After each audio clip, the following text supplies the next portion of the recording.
গতকাল যেটা আগুন লেগেছে চ্যাটার্জি ইন্টারন্যাশনালে, আপনারা দেখেছেন খুব দুরন্তভাবে কাজ করেছে ফায়ার ব্রিগেড, এবং সেই জায়গায় আগুনটা খুব তাড়াতাড়ি আমরা নেভাতে পেরেছি, কন্টেন্ট অ্যারেস্টও করতে পেরেছি ফায়ারটা। এখন জিনিসটা হচ্ছে ফরেন্সিক ডিপার্টমেন্ট গতকাল ইন্সপেকশন করেছে। ফরেন্সিকের রিপোর্ট আসার পরে আমরা সিদ্ধান্ত নেব যে এই ফ্লোরগুলোতে আগুন লেগেছে সেই ফ্লোরগুলোর ক্লিয়ারেন্সটা দেবো কি দেবো না, সেটা তার উপরে নির্ভর হয়। এবং বাকিটা যেটা আছে বিল্ডিংয়ে আমাদের অন্য অন্য জায়গা, সেটা আমরা একবার খুঁটিয়ে দেখে নেব, কিন্তু সেখানে আমাদের কোনো আপত্তি নেই। তারা অফিস করতে পারে, অফিস চালু করতে পারে, সব করতে পারে। কেন প্রায় 3-4 হাজার লোক কাজ করে। আমরা চাই না কারো কাজের ক্ষতি হোক, কারো কোনো বিষয়ে চাকরি চলে যাক এই আমাদের ক্লিয়ারেন্সের জন্য বলে কেউ তার চাকরি খেয়ে নিক, এটা আমরা চাই না। সেই জন্য আমরা ইনস্ট্রাকশন দিয়েছি ডিপার্টমেন্টকে at the earliest Chatterjee international দিয়ে কোনো রকম কিরমসি হবে না, ত্রুটি হবে না, আমাদের পক্ষ থেকে ইন্সপেকশন করে দেখে অ্যাডভাইজারি পাঠানো, কোন জায়গায় কিছু ঘাটতি যদি থাকে অ্যাডভাইজারি পাঠানো। এবং 15, 16, 17 যেটাই এফেক্টেড হয়েছে ফায়ারের, যে 2টো ফ্লোর কি 3টে ফ্লোর কিছু কিছু জায়গায় এফেক্টেড হয়েছে, সেই জায়গা ফরেন্সিক থেকে যা রিপোর্ট আসবে তার উপরে নির্ভর করে আমরা সিদ্ধান্ত নেব। ভগবান, গড ইজ গ্রেট, বুঝলে তো, তোমাকে আমাকে সবকে বাঁচিয়ে দিল, যাদের ওইখানে অফিস গোয়ার যারা অফিস করতো তাদের প্রাণ বাঁচিয়ে দিয়েছে। এটা তো একটা, এটা পরে হতে গেলে কতটা কি হতো আমি বলতে পারছি না, কিন্তু ক্ষয়ক্ষতিটা হওয়ার চান্সটা বেশি ছিল।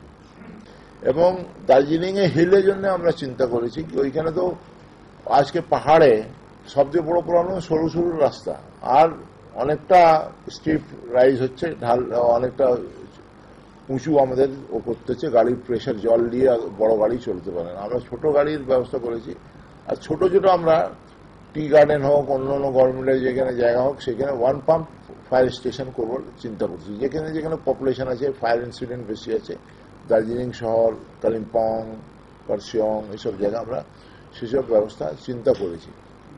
এবং এর মধ্যে আমরা ঠিক করেছি 400 পোর্টেবল পাম্প কিনে, এটা যেটা বিডিও আর কিরম হচ্ছে ফায়ার পুলিশকে দেওয়ার জন্য এটা আমরা ব্যবস্থা করেছি। এবং আমরা 17 কিলোমিটার পাইপলাইন কিনেছি, হাউস পাইপ কিনেছি। সে 100 মিটার আমরা হাউস পাইপ আমরা দিয়ে দেবো, কিরম যে জেট একটা করে দিয়ে দেবো। তাহলে কি হবে, অনেকটাই সুরাহ হবে। কোনো কোনো জায়গায় যেখানে আগুন লাগবে পুলিশ কিরম সে আর লোকাল অ্যাডমিনিস্ট্রেশন তারা আগুন নেভাতে সক্ষম হবে। যখন পর্যন্ত ফায়ার স্টেশন হচ্ছে না, অল্টারনেটিভ আমরা এটা চিন্তা করেছি।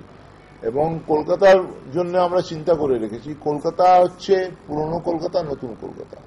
পুরনো কলকাতা যেটা হচ্ছে নর্থে কিরম সে মানিকতলা, কিরম যে এইসব সাইডে যেটা আছে, বিডন স্ট্রিট, এইসব সাইডে যেটা নিমতলা, এইসব সাইডে সরু সরু রাস্তা আছে। সাউথ কলকাতা অনেক এরকম আছে, বস্তি আছে, কলকাতার মধ্যে প্রচুর বস্তি আছে। আমাদের বড় গাড়ি মিড সাইজ স্ট্যান্ডার তার মধ্যে ঢুকতে পারে না। তাহলে কি করতে হবে, যেরকম আপনি হাওড়ায় চলে যান, ছোট 5 ফুট 6 ফুটের গলি আছে, তার মধ্যে ফায়ার ব্রিগেড ঢুকবে কিরকম, কিন্তু মাল্টি স্টোরের বিল্ডিং হয়ে গেছে, বেআইনি হোক আইনি হোক মাল্টি স্টোরের বিল্ডিং হয়ে গেছে। ওইখানে আমরা যদি কোনো আগুন লাগে তাহলে আমরা কিরকম অ্যাটেন্ড করবো। তো আমরা ছোট গাড়ি আমরা জোগাড় করেছি, ছোট গাড়ি আমরা অর্ডার করেছি। সেই ছোট গাড়িতে 500 থেকে 1000 লিটারের ট্যাঙ্ক থাকবে, mixed form of fire fighting থাকবে, তো করা হবে। এবং তার মাধ্যমে আমরা ফায়ার ফাইটিং এর ব্যবস্থাটা করব। সেই গাড়িগুলো আমরা এখন যেটা হচ্ছে পাইলট প্রজেক্ট হিসাবে করেছি, 36টা গাড়ি আমরা ইমিডিয়েট ব্যবস্থা করছি। সেই 36টা গাড়ি আমরা তৈরি করে দেখব হাউ এফেক্টিভ ইট ইজ। তারপরে কেন জিনিসটা হচ্ছে মোটরসাইকেল বন্ধ যেটা আমাদের ফায়ার ফাইটার আছে, সেটা ছোট মোটো ফায়ার, একটা মিটার ঘরে লাগলো, একটা কিচেনে লাগলো, ওসব ঠিক আছে। কিন্তু ওর থেকে একটু বড় ফায়ার যদি হয়, বস্তির মধ্যে হয়, তাহলে ওই বস্তির মধ্যে আমরা হিমশিম খেয়ে যাই, কোথা থেকে ঢুকবে গাড়ি, কি হবে, অনেক দূরে রাখা হয়, প্রেশারটা ফল করে যায়।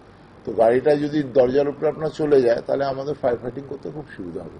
আর আমরা চেষ্টা করছি নতুন ফায়ার স্টেশন কনজেস্টেড এরিয়া যতই আছে সেখানে। আপনারা এর মধ্যেই দেখেছেন আমরা 2টো ল্যাডার ফিনল্যান্ড থেকে এখন নতুন কেনা হয়েছে।